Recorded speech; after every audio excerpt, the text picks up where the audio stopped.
con la politica che dovrebbe fare un mea culpa. Necessario trovare al più presto dei fondi per finanziare le grandi opere che mettano al sicuro il Veneto da simili catastrofi naturali. La colpa è anche della negligenza della politica. Non usa mezze misure il Partito Democratico riunito a Verona. L'alluvione in Veneto si poteva prevedere, addirittura evitare se si fossero fatte le opere, che invece sono sulla carta da anni.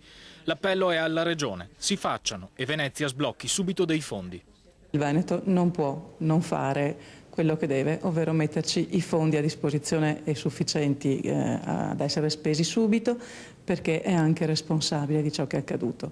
Il PD chiede 40 milioni di euro dall'assestamento di bilancio regionale. Potrebbero essere disponibili immediatamente, spiegano.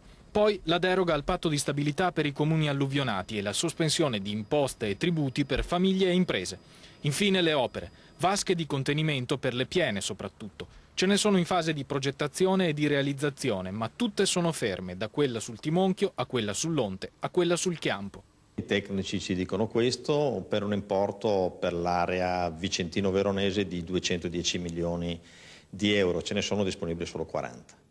E io credo che ce ne vogliono anche molti di più, perché qui si parla solo di cassa di eliminazione, ma nel nostro territorio ci sono state frane, ci sono stati cedimenti, ci sono tante altre cose su cui bisogna intervenire.